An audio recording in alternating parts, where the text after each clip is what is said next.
dalam hidup ini. Ku cinta Kau Tuhan, cinta Kau lebih dari segalanya. Besar kasih setiamu kepada, katakan ku sembah. Ya Allahku, ku tinggikan namamu selalu. Tiada lutut tak bertelut menyembah Yesus Tuhan aja ku sembah.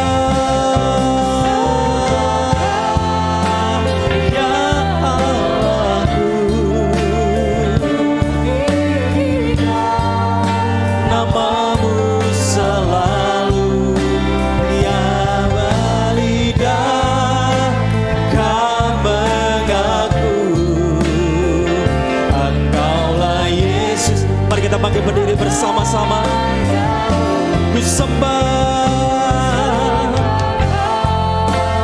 Ya Allahku, ku tinggikan namamu selalu. Tiada lutut tak bertelut menyembah Yesus Tuhan. Sembah Kau Tuhan, sembah Kau, ya Allah. Tinggikan namamu selalu. Semua lidah kan mengaku Engkaulah Yesus Tuhan. Engkaulah Yesus, Engkaulah Yesus Tuhan Raja. Engkaulah Tuhan Raja.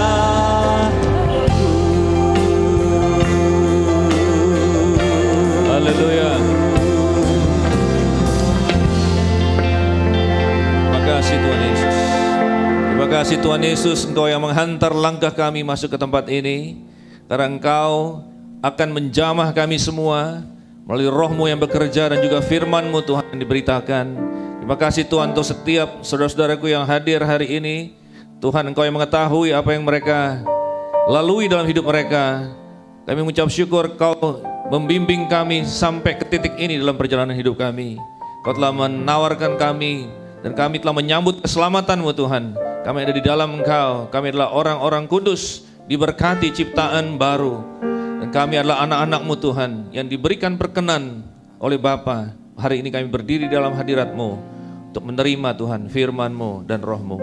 Di dalam nama Tuhan Yesus kami sambut karim dalam hidup kami. Yang percaya katakan, amin, amin. Haleluya, silakan duduk. Shalom semua. Senang sekali ada di sini, Pondok Gede hari ini. Saya mau berterima kasih kepada Gembala Saudara, Ibu yang tidak ada di ibadah ini, tim kepemimpinan yang ada untuk mengundang saya hari ini. Saya asalnya tidak jauh dari sini, saya anak Cawang, saudaraku. Ya, lahir dan besar di Cawang. Ya, saya lahir baru waktu saya umur 18 tahun. Papi mami punya persekutuan di rumah setiap Kamis malam selama 10 tahun, tapi saya selalu kabur, ya kan? Berontak kepada Tuhan waktu remaja. Tapi saya dijangkau oleh Tuhan melalui sebuah persekutuan kecil, kebanyakan kaum muda di sana, dan saya dijamah langsung penuh Roh Kudus. Jadi saya merasa berhutang nyawa kepada pelayanan kaum muda. Saya punya hati untuk kaum muda sampai hari ini. Oke, saya langsung terlibat di dalam kegerakan kaum muda sejak belasan tahun itu. Saya terlibat panitia di Kasih Melanda Jakarta, aku sudah tahu, 1985. Kasih Melanda Indonesia 1986. Kemudian ada misionari dari Amerika yang mendidik saya sebagai penginjil kampus. Saya masuk ke Trisakti, Untar, UI sampai ke kota-kota lain, Surabaya, Malang, Bandung. Dan beberapa teman-teman saya menangkan bagi Tuhan. Ya, saudara, waktu pertama kali saya ditambahkan di jemaat, waktu di tempat saya dimuridkan itu, 3 bulan pertama saya membawa 50 orang ke jemaat. Oke? dan beberapa daripada teman-teman yang saya menangkan menjadi gembala, penginjil internasional dan lain sebagainya. Saya mengucap syukur akan apa yang Tuhan lakukan dalam hidup saya. Ya, introduction mengenai keluarga saya sudah siapkan satu slide. Semoga teman-teman Mulmed sudah bisa siapkan. Ya. Baru bulan lalu kami merayakan ulang tahun pernikahan ke-29 ya bersama istri saya. Oh, langsung muncul semua ya. Oke. Istri saya Sylvie tidak bersama dengan kita hari ini. Saya dikaruniakan 3 orang putri. Ya, saya paling ganteng sendiri di rumah. James Bond, oke. Nah, ini anak saya satu-satu. Yang pertama tuh Ashley Kancana, ini dia seorang influencer ya kan. Merek-merek yang ternama yang saya juga udah nggak ngerti segala macam, Christian Dior, Hermes, kayak gitu-gitu kan. Nah, Dedi dan maminya kecipratan berkat pada saat dia di-endorse oleh kayak restoran atau hotel atau produk-produk tertentu. Itulah bisnisnya anak-anak muda zaman sekarang, ya kan. Nah, yang nomor 2 lebih mirip dengan saya dalam arti dia lebih suka yang akademis, kuliah, menulis. Sekarang dia kuliah di Newcastle, sekarang kerja di London, ya. Di sebuah digital marketing company. Nomor 3 masih 1 SMA, ya masih saya antar kalau pagi hari, siang saya jemput. Nah, selain 3 ini Tuhan kasih kesempatan untuk merintis dan mengembalakan 3 gereja. Oke, yang pertama di Bogor waktu masih single. Karena ada 2 anak IPB, tiba-tiba kok ibadah di kami di Jakarta. Jadi saya, wow, respect. Kalau saya akan komsel sama kalian. Kamis sore saya ke Bogor. Dari 2 orang ini bertumbuh jadi 15 orang, kami sewa rumah dan kemudian bertumbuh terus. Saya mendapati diri saya tahun 90, usia 23 tahun, masih tingkat 4 di FISIP UI. Saya merintis dan mengembalakan jemaat. Jadi baru 5 tahun itu lahir baru, ya udah merintis jemaat. Lalu saya tinggal untuk pergi sekolah Alkitab, kembali, merit, belum punya anak, kami langsung pindah ke Medan. Misi di Medan, merintis dan mengembalakan. 4 tahun saya di Medan. Ya, jemaat 90% orang kita Batak. Ada yang orang kita Batak di sini angkat tangan? Horas Jalgabe.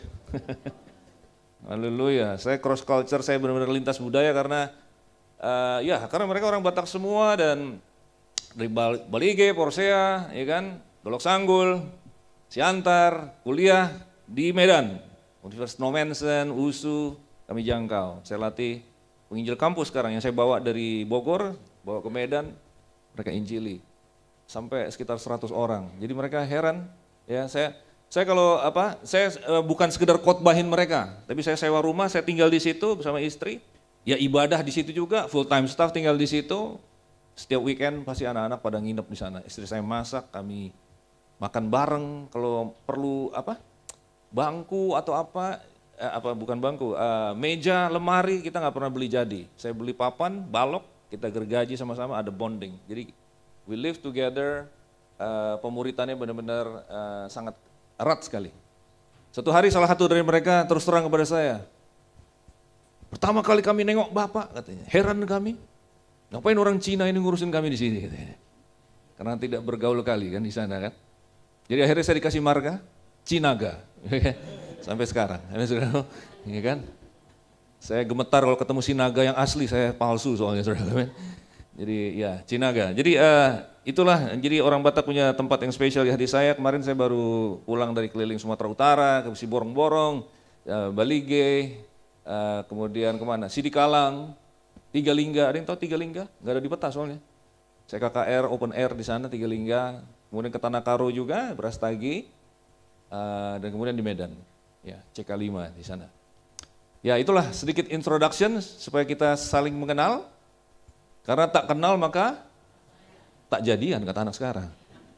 Kalau nggak kenal nggak jadian, oke? Nah, jadi saya dikasih tema ini pada pagi hari ini, bertumbuh dewasa. Saya berdoa Tuhan bagaimana saya menyampaikannya. Tapi saya sejak sekitar 12-14 tahun yang lalu saya mendapat satu pencerahan. Saya memahami firman Tuhan, saya melihat Tuhan kita Yesus Kristus begitu indah. Saya punya satu rumus yang sangat sederhana.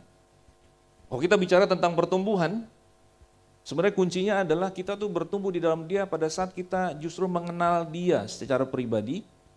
Pribadinya Dia semakin nyata, khususnya hatinya, kasihnya kepada kita, penerimaan Dia. Pada saat kita tahu itu, maka kita akan bertumbuh. Kita bukan bertumbuh gara-gara tahu apa yang wajib kita lakukan. Nah, banyak sekarang orang memahami baca firman Tuhan, apa yang harus aku lakukan. Sebenarnya menurut saya, ini saya temukan, kita bukan mulai dari apa yang aku lakukan, tapi sebenarnya apa yang Tuhan sudah lakukan kepada kita. Intinya di situ. Nanti kalau kita udah tahu apa yang Tuhan lakukan kepada kita, bagi kita akan bertumbuh sendiri tentang apa yang akan kita lakukan. Dan itu sebenarnya terjadi hampir otomatis. Anak muda sekarang bilang auto. Kalau saya dikasih topik tentang setia, saya akan cerita tentang Yesus yang setia. Kalau kita tahu Yesus itu setia, bahkan ada ayat yang mengatakan pada saat kita tidak setia, dia tetap setia. Apa yang saudara akan lakukan kepada orang yang kita tidak setia, dia tetap setia. Saya percaya hasilnya adalah kita auto setia. Haleluya. Jadi daripada saya berdiri di mimbar dan mengatakan kalian semua harus setia, saya lebih baik cerita tentang Yesus yang setia. Itulah persisnya yang seringkali saya kan sering khotbah di kantor-kantor hari Jumat kan. Panitia kasih tema harus setia, kasih ayat sedikit yang agak ngeri gitu di Perjanjian Lama. Tapi saya datang, saya bilang saya mau cerita tentang Yesus yang setia. Malah orang nangis dengar Yesus itu tetap setia ya. Dalam bahasa Inggris dikatakan when we are faithless, He is faithful. Dia tetap setia. Jadi saudara, kekristenan itu bukan dimulai dari kita mengasihi. Sebenarnya dimulai dari kita paham bahwa kita ini dikasihi. Saya udah lama nggak khotbah, kalian harus mengasihi Tuhan dengan segenap hati. Sebenarnya yang khotbah demikian juga tidak mengasihi Tuhan dengan segenap hati. Pada saat orang Israel disuruh mengasihi Tuhan dengan segenap hati, kita tahu ceritanya. Berikutnya adalah mereka semua gagal. Ujung-ujungnya tidak seorang pun yang mengasihi Tuhan dengan segenap hati. Roma 3 dikatakan tidak seorang pun yang benar. Tidak seorang pun yang berkata benar. Semuanya dusta dan semua telah jatuh ke dalam dosa dan kehilangan kemuliaan Allah. Amen, saudaraku? Jadi pada akhirnya, ujung-ujungnya apa solusi daripada Alkitab? Hanya ada satu yang mengasihi Bapa dengan segenap hati, yaitu Tuhan kita Yesus Kristus. Jadi oleh sebab itu dia datang karena sudah tahu ya Israel itu gagal. Sudah tahu orang yang terbaik di Perjanjian Lama namanya Daud. Tapi Daud juga gagal. Jadi kenapa sekarang kita udah di Perjanjian Baru? By the way, sorry saya gunakan mimbar ini sebagai ilustrasi, oke? Saya anggap ini kita ilustrasikan sebagai kayu salib, oke? Sebelumnya kan Perjanjian Lama. Sesudah kayu salib Perjanjian Baru. Saudara ada di sini 2000 tahun setelahnya, amen? Oke? Saya percaya Perjanjian Baru dimulai di salib karena perjanjian itu harus dibayar dengan darah. Oke? Nah, pada saat Tuhan memberikan hukum Taurat kepada orang Israel, sebenarnya Tuhan itu udah tahu bahwa mereka itu kan gagal, saudara. Tapi karena mereka ngeyel di kaki Gunung Sinai, sebenarnya Tuhan ingin menjadikan mereka imamat yang rajani, tapi mereka bilang nggak usah, ngomong aja sama Musa. Tuhan maunya apa? Nanti kita taatin. Itu kan yang orang Israel bilang. Tuhan bilang, oke, are you sure? Beneran nih. Dikasihlah 613 hukum Taurat. 10 diantaranya ada di loh batu. Amen. Tuhan ingin bilang, coba yang ini, gimana? Jadi sebenarnya saya ingin bikin satu statement mungkin agak kontroversi terdengar di telinga saudara di Pondok Gede. Tapi saya mau bilang, sebenarnya waktu Tuhan kasih hukum Taurat ini masih di sini nih ya, sebelum kayu salib nih. Waktu Tuhan kasih hukum Taurat, sebenarnya dalam pemahamannya Tuhan, kita nangkepnya kita harus taati hukum itu kan? Saya setuju dalam pemahaman kita. Tapi dalam pemahaman Tuhan, karena Tuhan tahu mereka akan gagal, sebenarnya hukum Taurat itu dimaksudkan bukan untuk ditaati, tapi untuk membuktikan kita tidak bisa taat. Haleluya.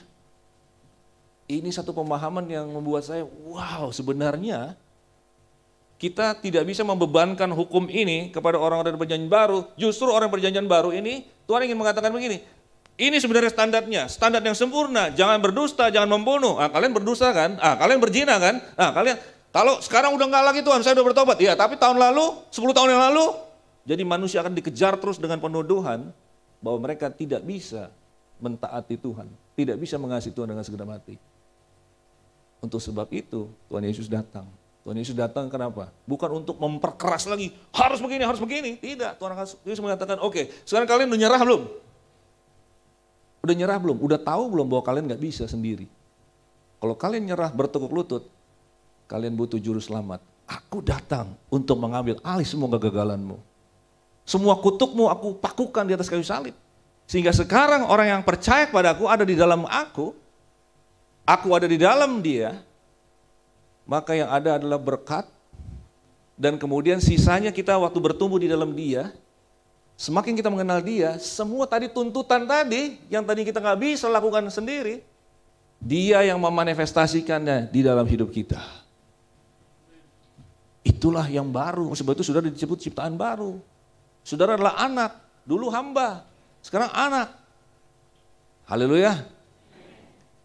Nah jadi semua yang rusak oleh manusia, oleh dosa manusia, Tuhan yang pulihkan sendiri. Saya sudah cerita di ibadah satu tadi, semua apapun yang saudara pikirkan, kebanyakan kita lebih sadar akan kewajiban kita apa ya di hadapan Tuhan.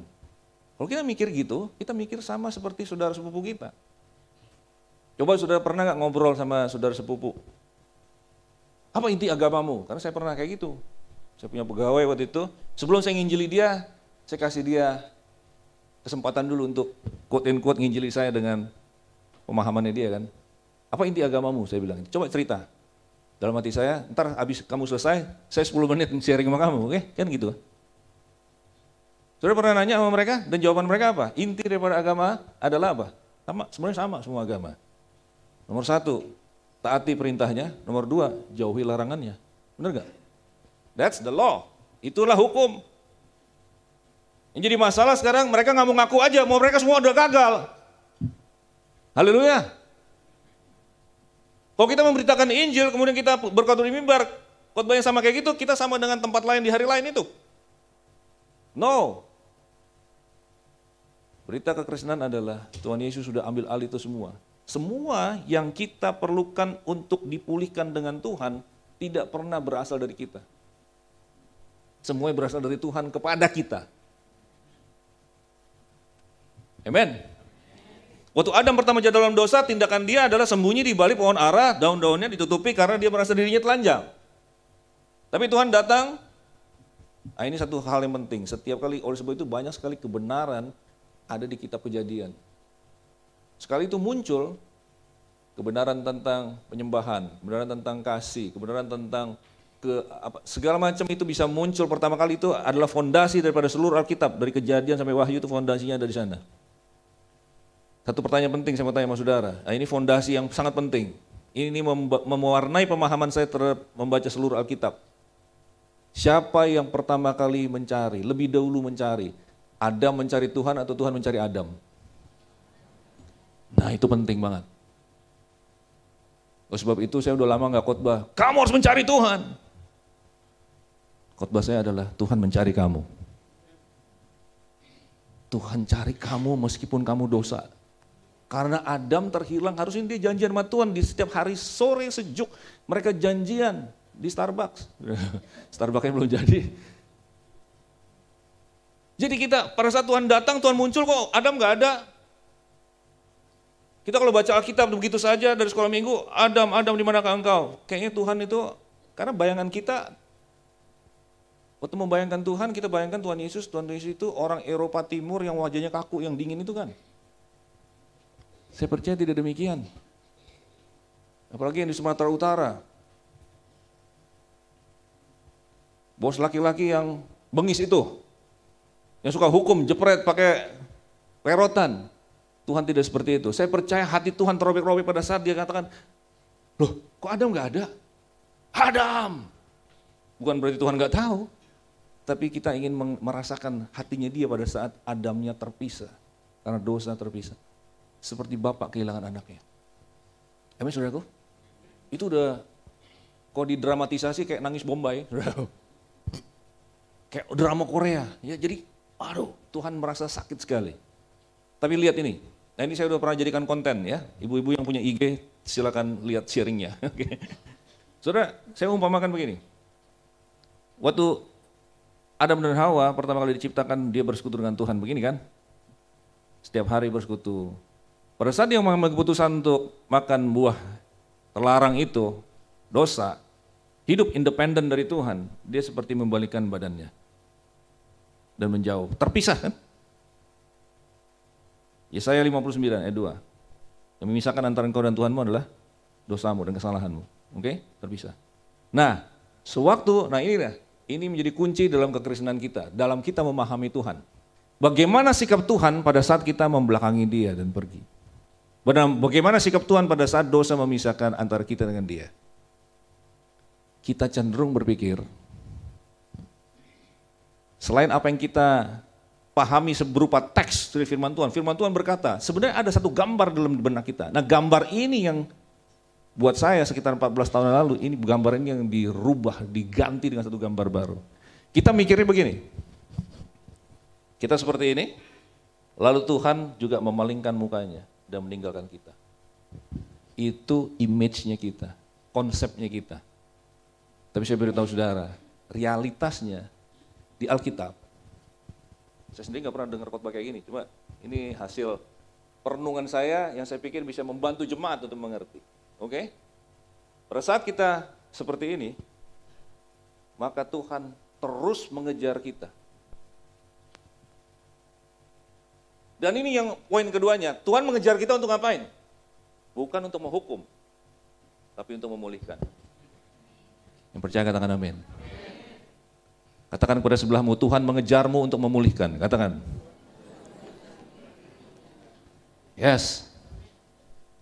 Jadi kalau sampai sekarang Bapak Ibu sekalian punya image bahwa Tuhan marah kepadamu, Tuhan mengejar untuk menghukummu, gambar itu harus diganti pagi ini.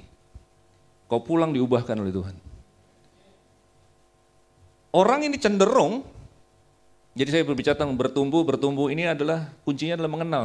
Kalau yang kita kenal itu salah, image-nya salah, ini kan menjadi runyam gambarnya. Setiap kali ada kejadian negatif terjadi dalam hidup kita, sesuatu yang hilang, sesuatu celaka, sesuatu sial, apa yang kita lakukan? Kita evaluasi diri, kemudian kita bertanya, Tuhan ada di mana? Kenapa Tuhan menahan? Kenapa Tuhan mencabut? Kenapa Tuhan merampas ini? Benar gak? Padahal itu gak ada hubungan dengan Tuhan. Karena kita berpikir Tuhan pasti menghukum. Pagi-pagi kita telat bangun. Kita marah-marah karena alarm kenapa gak bunyi, ya kan? Kita cepat-cepat lompat, kepleset ke jeduk.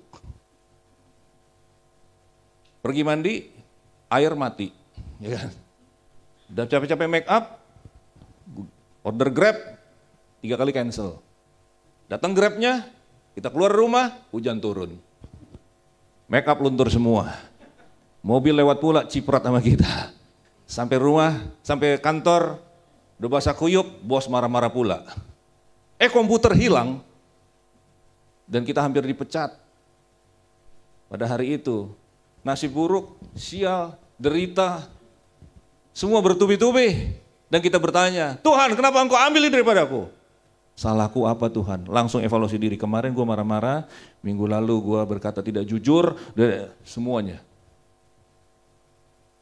Karena kita berpikir Tuhan nungguin kapan lu salah. Pas lu salah, nah ini. Dikasih Grabnya cancel, dikasih. Kayak Tuhan mengatur hal-hal buruk. Kita padahal lagi menderita. Habis jatuh ketiban, tangga, digigit anjing pula. Betapa malang nasibku. Tuhan ada di mana? Enggak bela aku, enggak berkati aku. Mencabut perkenannya. Pasti kita cenderung berpikir yang namanya perkenan Tuhan itu naik turun. Dan kita tuh diterima oleh Tuhan itu check in, check out. Sebentar berkenan, sebentar tidak.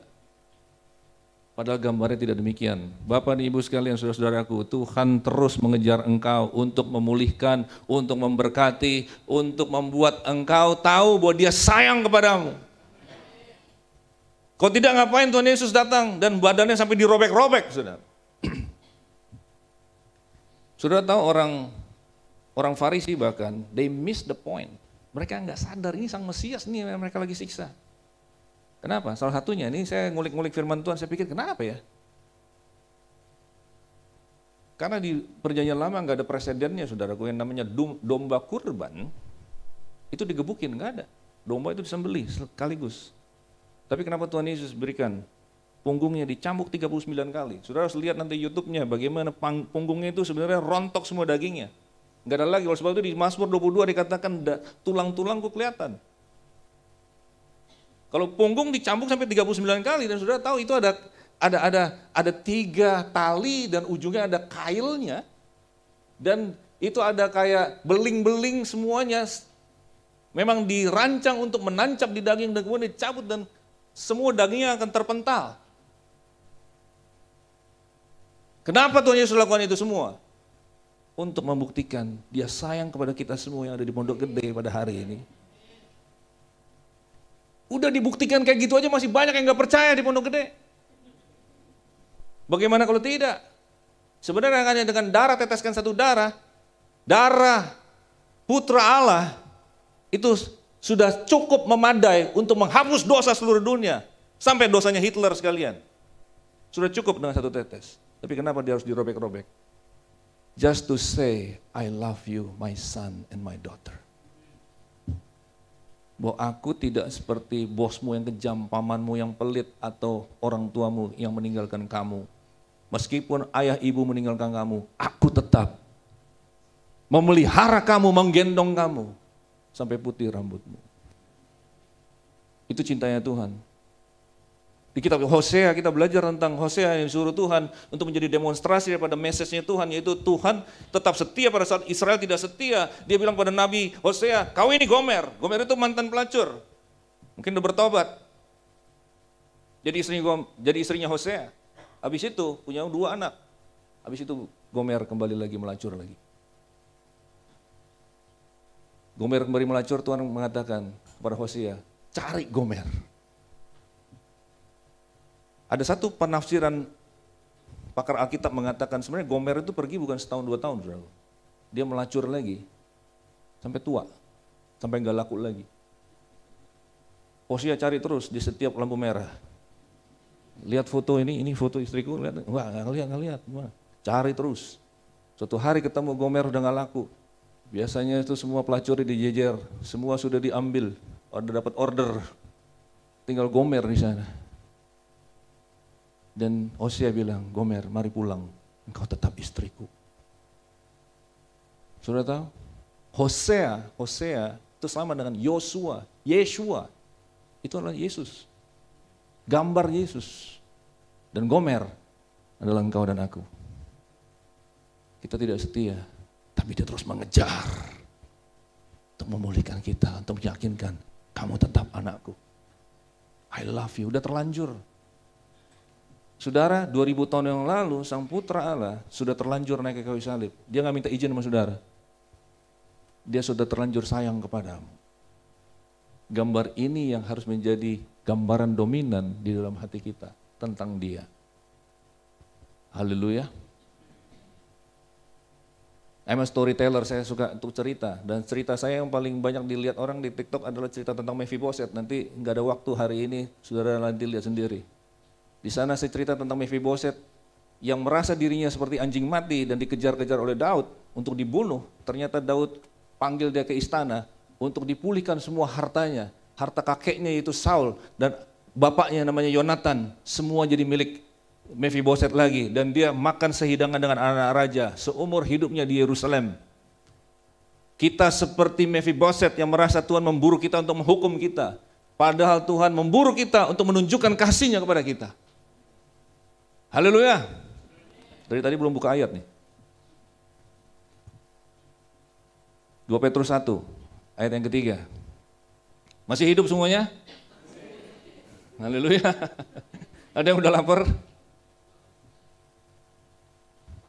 Kalau saya datang dengan poin-poin, sudah kadang-kadang sering lupa ya. Kalau dengan story saya harap bisa nancep di dalam hatimu dengan lebih lama. Oke? Nah, to summarize untuk menjadi kesimpulan hari ini kita kutip dari Petrus, karena dia bilang begini, karena kuasa ilahi-Nya telah menganugerahkan kepada kita segala sesuatu yang berguna untuk hidup yang saleh oleh pengenalan kita akan Dia. Ada banyak sekali poin di dalam ayat ini. Kita coba ya. Pertama dikatakan karena kuasa ilahi-Nya. Tadi saya katakan bukan karena inisiatif kita, tapi karena Tuhan.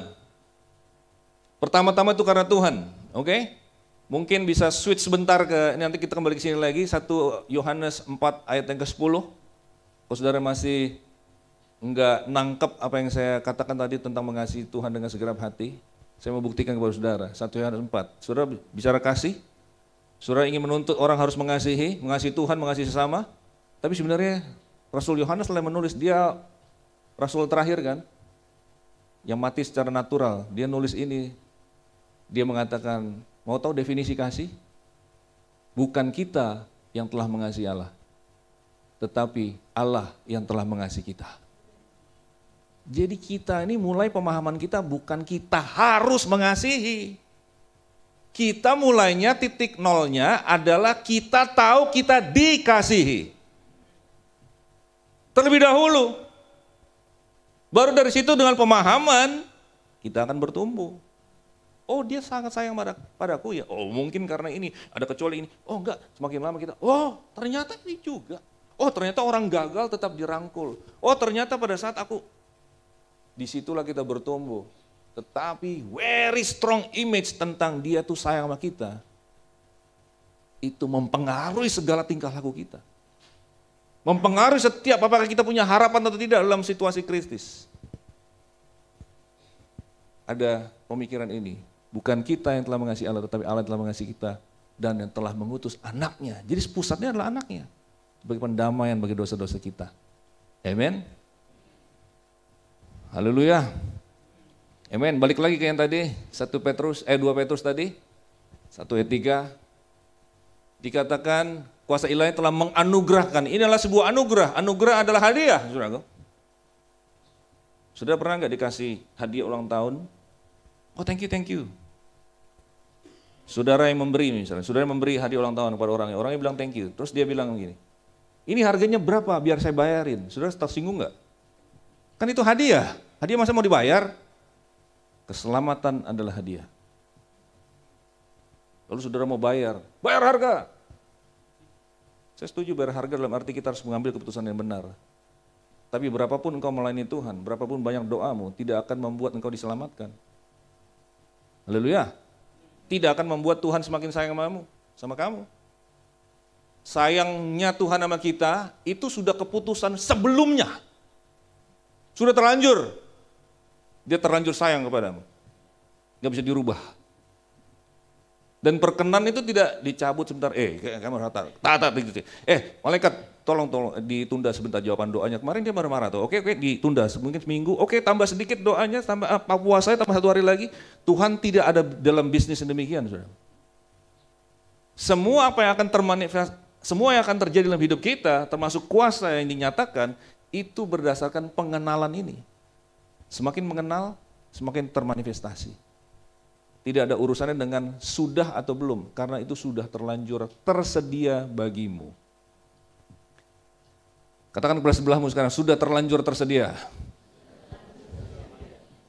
Yes. Tahukah saudara bahwa bahkan pengampunan sudah Tuhan sediakan bagi semua orang. Seluruh Pondok Gede ini, semua orang di Pondok Gede sudah diampuni oleh Tuhan Yesus. Hanya saja tidak semua mereka mau menerima pengampunannya.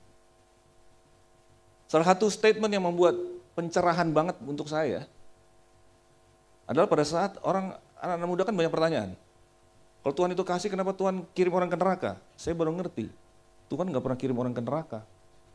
Matius 25, neraka itu adalah untuk malaikat-malaikat, iblis dan malaikat-malaikatnya. Jadi kenapa nanti pada akhirnya ada orang masuk neraka? Orang yang ada di neraka, mereka mengirim diri mereka sendiri. Karena pengampunan sudah tersedia, tapi mereka menolak pengampunan. Jadi isinya di neraka adalah orang yang sudah diampuni, tapi menolak pengampunan. Dari situ sudah tahu tentang kasih Tuhan yang tidak pernah berubah. Mimbar ini harus dipenuhi dengan berita kasih Tuhan yang tidak pernah berubah. Kasih Tuhan yang tidak bersyarat. Nah, seringkali kami bahkan hamba Tuhan terjebak di dalam pemikiran-pemikiran yang legalistik, sehingga bicara tentang kasih Tuhan yang tidak bersyarat, ujung-ujungnya tapi ada syarat. Hari ini pulanglah dengan keyakinan tidak tergoyahkan lagi. Tuhan Yesus sayang kepadamu. Tuhan Yesus sudah mengampunimu. Tuhan Yesus sudah memberkatimu. Bahkan Tuhan Yesus sudah menyembuhkanmu. Haleluya. Tadi saya sudah cerita tentang 300 tahun yang lalu banyak orang anak-anak muda Eropa mau nyebrang ke Amerika karena the land of dream. Ada emas katanya di Amerika. Sedangkan di Eropa banyak penganiayaan dari monarki, raja-raja yang bengis, yang semena-mena. Mereka mau lari, mereka mau jadi orang kaya di tanah baru yang ditemukan, benua Amerika. Mereka kumpulin uang untuk beli tiket ke Amerika. Seorang anak muda miskin, dia kerja banting tulang ya di Eropa, kemudian dia dapetin tiket hanya bisa beli kelas kambing. Dia pikir yang penting gue nyebrang aja, gue bawa aja nih remah-remah roti, ya, turun aja di dek paling bawah nggak ada masalah, yang penting nyebrang lah pokoknya. Ya selama 21 hari perjalanan, selama 20 hari pertama dia setiap hari cuma liatin kaca bulat itu loh, orang di dalam pada makan buffet, makan sate marangi, capcay, puyonghai, dia cuma ngiler-ngiler, cuma cium baunya aja, kemudian dia turun ke dek, kemudian dia makan remah-remah roti selama 20 hari, hari ke-21 dia lagi ngelihat seperti ini, ada ditepak dari belakang, ternyata sang kapten bilang, "Dek, kenapa nggak masuk?" Anak muda ini bilang, "Kapten, mohon izin, saya cuma kelas kambing, saya bawa remah-remah roti, setiap hari saya sini cuma nonton orang makan buffet." Lalu kapten bilang, "Loh Dek, kamu nggak tahu tuh, kamu beli tiket jenis apapun, itu udah termasuk buffet."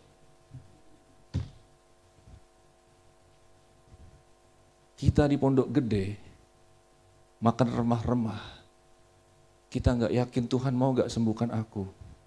Kita nggak tahu Tuhan mau berkati saya atau enggak.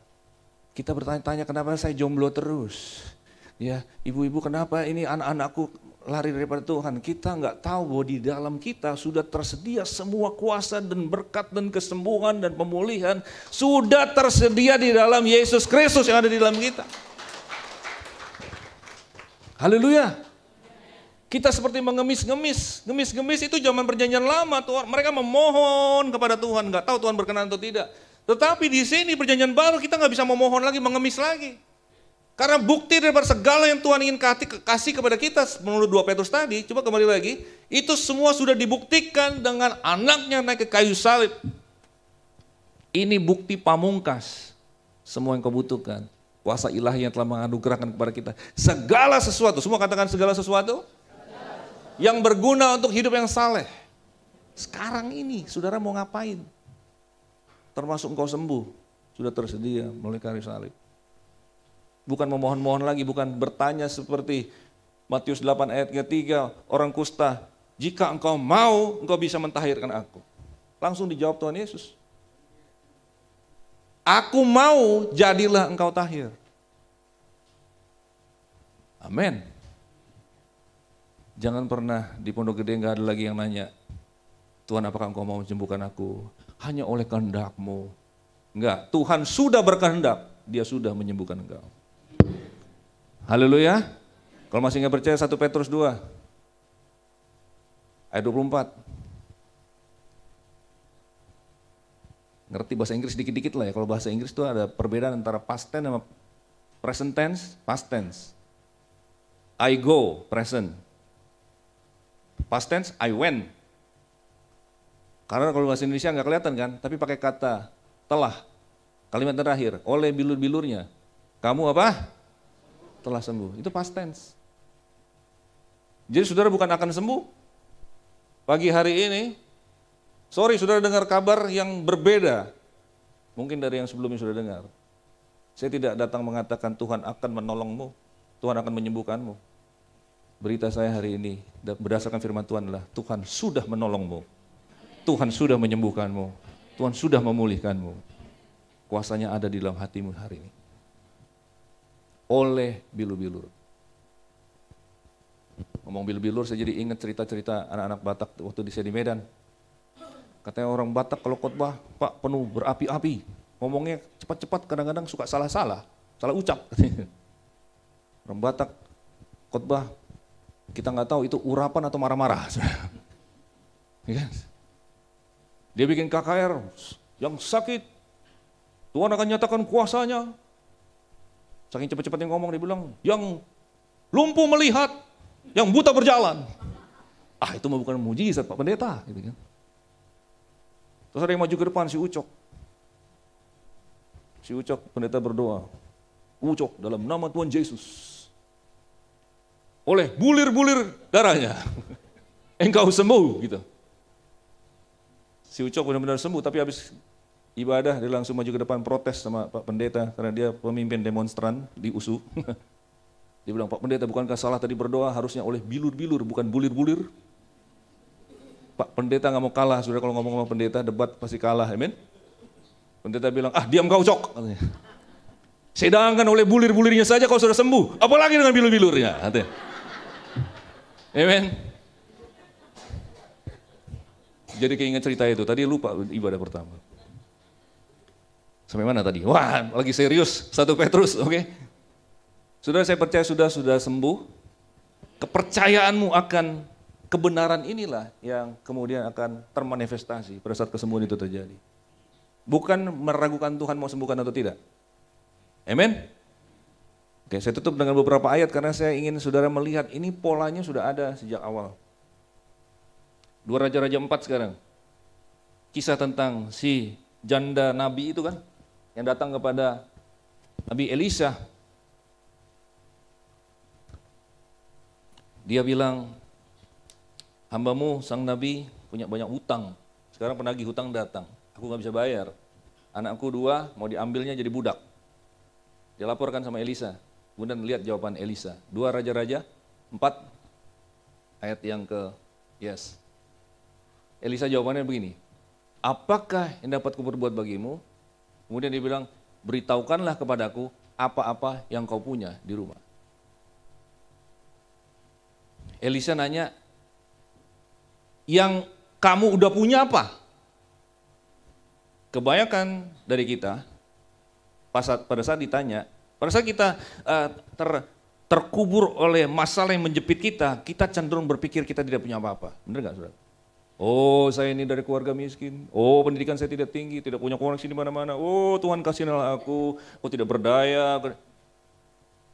Coba ibu-ibu kalau ngomong sama ibu-ibu, persoalannya malah berlomba yang paling besar. Oh, persoalan nggak ada artinya dengan persoalan. Oh, saya seperti ini, malah bersaing persoalan yang gede-gedean. Bukan bicara soal Tuhannya yang gede, persoalan yang gede, amin. Nah, si wanita ini pada saat, apa yang ada padamu? Kata Nabi. Lalu perempuannya jawab, hambamu tidak punya apa-apa. Ini kan sama kan? Sama orang Pondok Gede ini. Hambamu tidak punya apa-apa, nothing, zero kan berarti. Tapi kemudian ada kalimat kedua, kecuali sebuah buli-buli berisi minyak. Berarti maksudnya sedikit. Sedikit ini hampir terlupakan di kalimat pertama, dibilang zero. Kemudian baru ingat. Nah, saya kalau jadikan adegan film, kemungkinan Elisa tuh ngomong gini. Apa yang ada padamu? Aku tidak punya apa-apa. Kemudian Elisa agak melotot. Gitu. Baru kalimat kedua muncul. Ya kan? Saudara, sebenarnya padamu sudah ada solusi itu. Nah, ini sebenarnya saya pernah bikin postingan, saya bilang Tuhan sudah memberi solusi, solusinya saya gedekan. Tuhan sudah memberikan Tuhan sudah memberikan solusi di dalammu itu yang saya gedekan. Nah, teman saya protes. Padahal seorang pakar komunikasi juga, dia bilang harusnya solusinya yang digedekan dong, di highlight. Enggak, saya bilang di dalammu itu, karena semua orang udah tahu solusi. Orang bisa akan dapat solusi. Tapi sekarang poin saya pagi ini adalah solusi itu yang sudah dambah-dambakan sudah ada di dalammu. Berupa satu talenta, berupa satu karunia rohani, berupa satu koneksi, berupa satu mungkin anak-anakmu mungkin sebenarnya saudara nggak sadar, saudara bisa mengajar atau saudara sebenarnya bisa bisnis di Shopee, saudara sebenarnya bisa ada banyak sebenarnya kalau saudara inventaris, saudara mulai merenungkan. Tuhan Roh Kudus bukakan, sebenarnya solusi itu sudah ada di dalammu. Haleluya. Keluaran 4. Yang tadi, ayat yang ke-2 kalau tidak salah. Musa kan berpikir dia nobody. Dia udah selama 40 tahun terakhir hanya mengembalakan domba. Tadinya dia 40 tahun pertama dia pangeran. Perkataannya penuh kuasa, perbuatan penuh kuasa, tapi kemudian dia gebuk orang Mesir mati, kemudian dia kabur dari Firaun. Dari tadinya sombong, percaya diri, I'm somebody, jadi nol, I'm nobody. umur 80 tahun, dikunjungi semak belukar yang terbakar. Tuhan bilang, aku akan jadikan engkau pembebas Israel. Sekarang dia ngomong, Tuhan aku petah lidah, gak bisa ngomong. Dari somebody menjadi I'm nobody. Dan Tuhan bilang, enggak, solusinya sudah ada di dalammu. Kemudian Tuhan tanya, apa yang ada di tanganmu? Tongkat yang tidak berarti. Setiap hari dia cuma dengar mbek. Dia pakai tongkatnya itu untuk menggiring domba. Tapi tongkat yang sama, Tuhan suruh letakkan. Jadi ular, pegang ekornya, itu seperti menyerahkan apa yang dimiliki kepada Tuhan. Dan Tuhan membangkitkannya kembali. Tongkat yang sama diangkat di pinggir Laut Merah. Laut pun terbelah. Ditaruh di atas sungai Nil, air menjadi darah. Di hadapan Firaun, tongkat itu berubah menjadi ular yang memakan ular orang Mesir.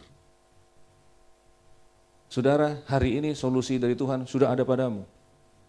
Kalau mau contoh satu lagi dari Perjanjian Baru, Markus pasal yang ke-6. Tuhan menggandakan 5 roti dan 2 ikan. Tuhan Yesus bertanya, berapa banyak roti yang ada padamu? Karena Tuhan mulainya dari apa yang ada padamu. Haleluya. Saudara itu sudah diberkati. Saudara sudah disayang oleh Tuhan. Sudah dijadikan anaknya. Sudah dibebaskan dari kutuk. Engkau berdiri dalam perkenan Tuhan. Dan kepadamu akan dinyatakan oleh Tuhan. Manifestasi itu akan terjadi pada saat engkau semakin mengenal Dia. Sudah akan bertumbuh pada saat engkau tahu Dia sangat sayang kepadamu. Dan Dia sudah taruh solusi di dalam hidupmu. Beri suara kemuliaan bagi Tuhan kita. Haleluya. Mari kita bangkit berdiri sama-sama. Thank you Lord Jesus. Thank you Lord Jesus. Yesus memegangku dengan tangan kananmu. Yesus memberiku kemenangan. Yesus memegangku dengan tangan kananmu. Yesus memberiku, yes Lord, kemenangan. Angkat tangan saudara, katakan Yesus. Yesus memegangku dengan tangan kananmu. Yesus memberiku, yes Lord, kemenangan. Sebut namanya Yesus.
Kehidupan kekristenan kita akan menjadi capek pada saat kita berpikir kewajiban-kewajiban kita. Seperti kita yang harus memegangi tangan Tuhan. Kalau kita alpa sedikit, kalau kita mundur sedikit, maka kita seperti kehilangan Tuhan. Kehilangan berkatnya, kehilangan berkenannya. Hari ini diberitakan kepadamu, ada tangan Tuhan yang memegangi tanganmu. Dia yang sebenarnya mengambil inisiatif mencarimu, dan Dia yang menyelamatkan engkau.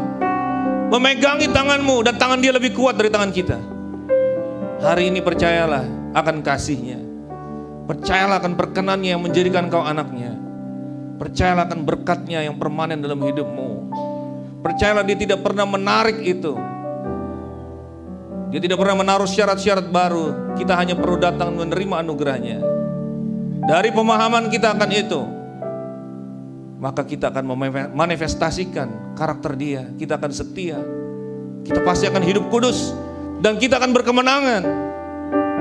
Pada saat kita tahu solusi itu telah Dia taruh dalam hidup kita. Siapa di antara saudara yang mungkin datang hari ini, kau merasa seperti capek, Tuhan.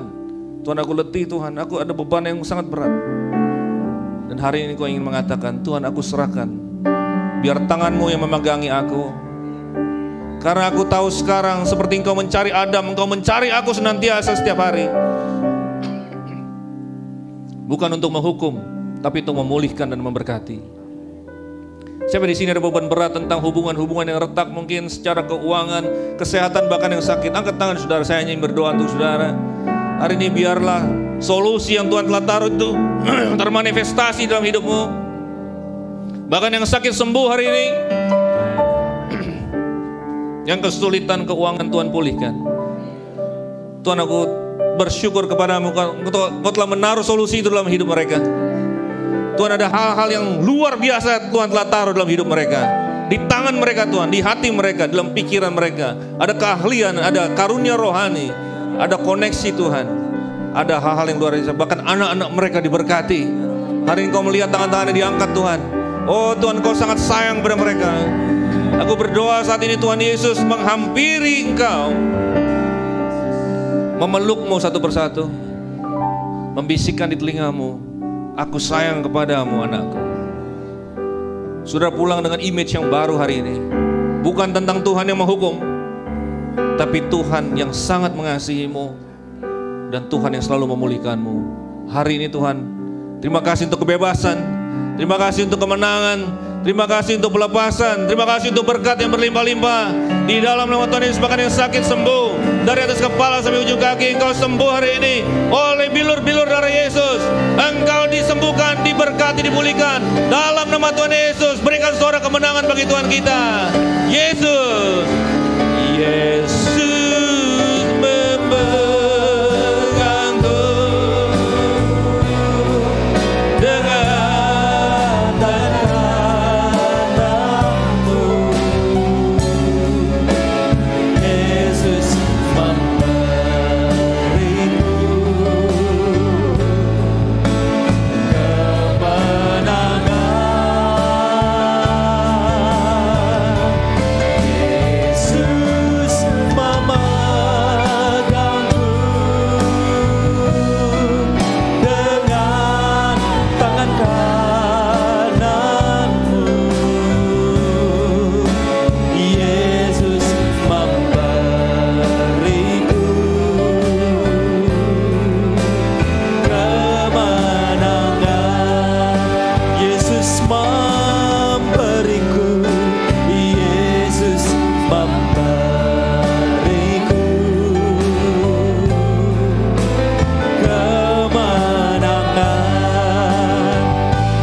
lagi katakan Yesus, Yesus memberiku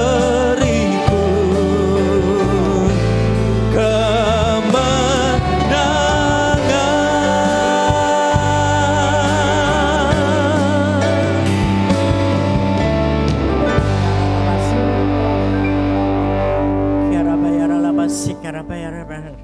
Sekali lagi beri sorak-sorai buat Yesus yang beri kemenangan.